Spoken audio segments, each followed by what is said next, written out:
Hello everyone, welcome to another training video. I know yesterday in that video I mentioned about scanning, but I didn't go over the setup. I went over the scan itself, but um, let me start from scratch here. You can see my settings up here. So let me start from scratch if I can even figure out how to do that.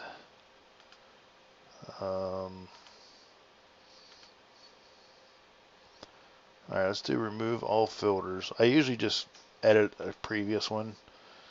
So if we removed all filters, put this back to all symbols, and that would be how it would be your first time looking at it.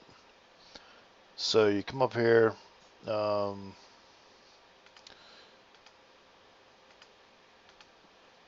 add filter, stock, ask, and I think I have it set for last, and I put $40. And I don't have a maximum set. Maximum could be whatever it is, whatever it goes to. And then I do, there's a couple different things you can do here. You can do, I believe it's stock. I haven't done this for quite a while, so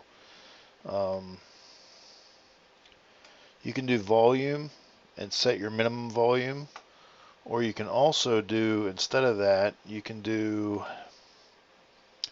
let me look here. I think it's under study.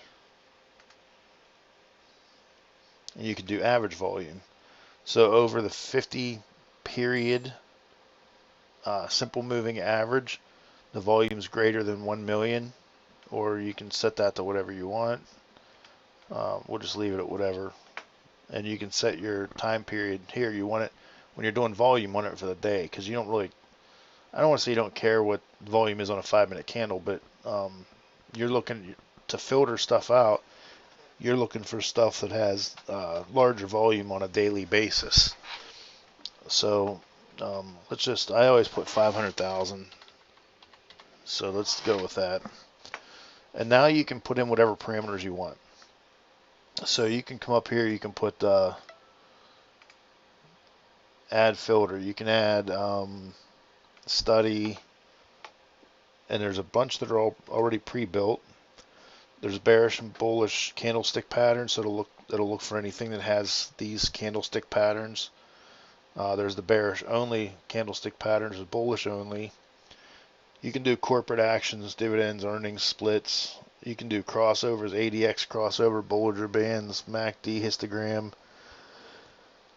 moving average crossover. There's a whole bunch of them.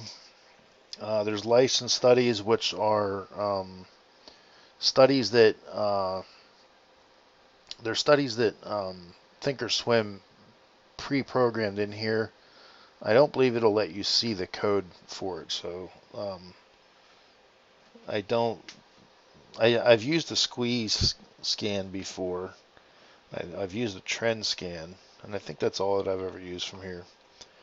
Popular studies, you have CCI, DMI, MACD, moving average, stochastics, a whole bunch of them. Price performance, you can have gap up, gap down, all that stuff. Statistical, ADX breakout filters, volatility, volume, and then you can have custom. Custom is if you want to put your own stuff in there. Like you can do custom, and let's just say, just for the heck of it, by default it usually puts ADX crossover. Let's delete that. You can do add condition. Let's just say price, close. Now, if you leave this set to 0, and I'm pretty sure this is correct, and if it isn't correct, put it in the comments, but I'm 99% sure this is correct. If you leave this set to 0, it'll give the current price. Close with 0 is the current price of what it is right now. If you have close 1, it'll be the close of the previous candle. So it depends on what you're looking for. Let's just say, to make things simple, I'm looking for something that crosses above study, And I'm going to do, well, let me show you all. You can do all these. You can pick any of this stuff. You have all kinds of things you can pick from in here. So, and it's stuff that you've created. It's stuff that was built in by ThinkorSwim. So there's all kinds of things. You can come up here and just type the first few letters, simple moving average. I typed SIM, there it is. 9. So I'm looking for anything where the current price crosses above the 9 EMA. So I click that, and let's just go with that. You can add more conditions. Let's do another one. The price close, let's do price high. Price high is greater than price high from one candle ago. So that means the current candle that we're on right now, the current price is higher than the high of the previous candle from one bar ago. So let's do that. Now you hit OK. You select your time frames. Remember, we want to keep this on daily. Up here for average volume, keep that on day. Down here, let's put this on 5 minute. I want extended hours off. I don't like using extended hours. So you hit scan. Let's see what we come up with. Whole bunch of them. Dow. Let's just look at Dow. So there's Dow. The high is, it crossed above the 9 EMA, which it did, and the price is higher than the previous candle. So that's how you set up a scan. Now, if you want to filter some stuff out, you can come in here and you can select, let's say, all optionable. That's what I usually do. Set it to all optionable. Now it'll get rid of, now there's only 107 symbols. So now it's only going to pick ones that have options. And we see DraftKings, it crossed above the 9 EMA, and the high is higher than a previous candle. Another thing that you can do is, let's say you have a watch list. Let me just go with daily watch list. So now it's going to scan my daily watch list. So Tesla, Walmart, CVS. Let's look at Tesla. Oh, Tesla's not in there. Tesla broke above the 9, and the current price is higher than the previous close. So you can scan for just a particular list. You can also scan in a list that intersects with, I don't know, something. You can pick something else. You want something that's on your daily watch list that maybe also gapped up or is an inside bar. So there's all kinds of customization you can do with this.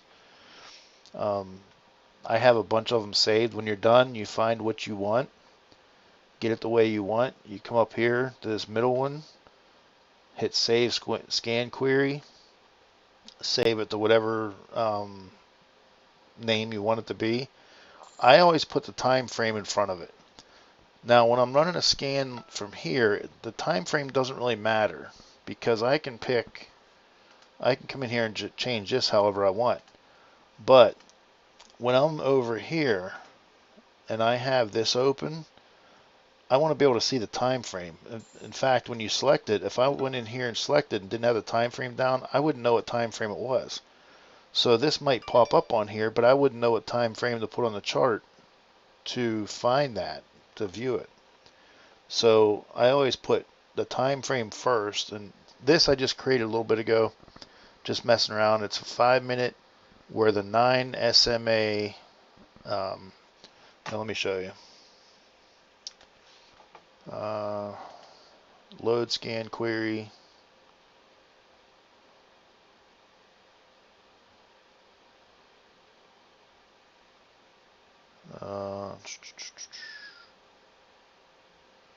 There we go. So this one I just wrote real quick, and I haven't tested it yet to see. I want the close to be greater than 9 SMA. And if you hit edit here, you can see it has 9 right here. I don't know why for up here it doesn't put it in there. But I want the close to be greater than the 9 SMA. So I want it to be higher than the 9 simple moving average. And when I say close, remember this is 0, so that means the current price. I want the current price to be greater than the 9 simple moving average. This one here, I want the low from 1 bar ago, the low of the previous candle, to be less than the 9 simple moving average. That means the previous candle it dipped down below the 9. This one here, I want the current 9 SMA to be higher than the previous bar's 9 SMA. That means the 9 SMA is in a slope, an upward slope. And then this one here, the low from 2 bars ago is greater than the 9 simple moving average from 2 bars ago. So that means it was above the 9 2 bars ago. 1 bar ago it dipped down below the 9, and the current bar it popped back above the 9. So it's basically a bounce off of the 9 SMA. So, and I haven't really tweaked this yet to see. And if you wanted to put this in a some kind of a, let's just say, I'll show you what I'm talking about. If you click in, this is a condition wizard. You come down here and hit add condition. You can add another condition if you want. If you click think script editor, this is if you want to code it. Now this might not work, but I'm going to copy this. And then let's go over to my charts and do create. I'm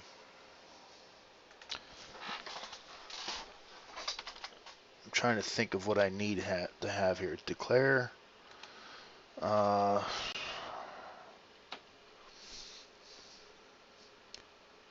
You know what I'm going to do? I'm going to, this pound sign, filters all these out, so you can't see. I think it says declare lower. That's all right. Let's try that. Declare lower.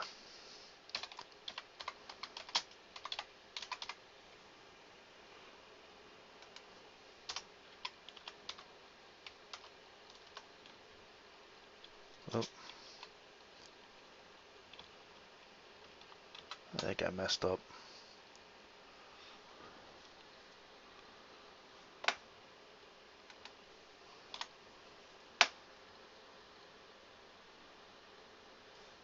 Actually, I don't want that filtered out.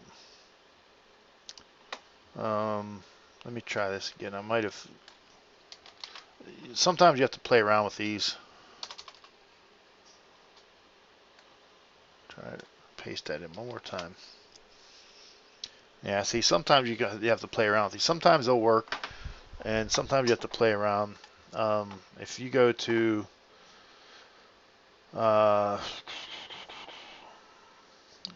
I don't know.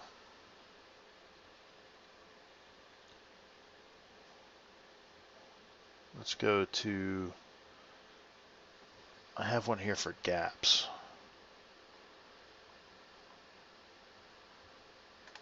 I think it's that one. Declare lower, and it'll plot a gap up or down. When you put this in there, it gives you this little thing when you see it, when there's a gap. So it is declare lower, but sometimes this will work. Sometimes you have to play around with it. I'm gonna take that gap off of there. Sometimes you have to play around and like I said,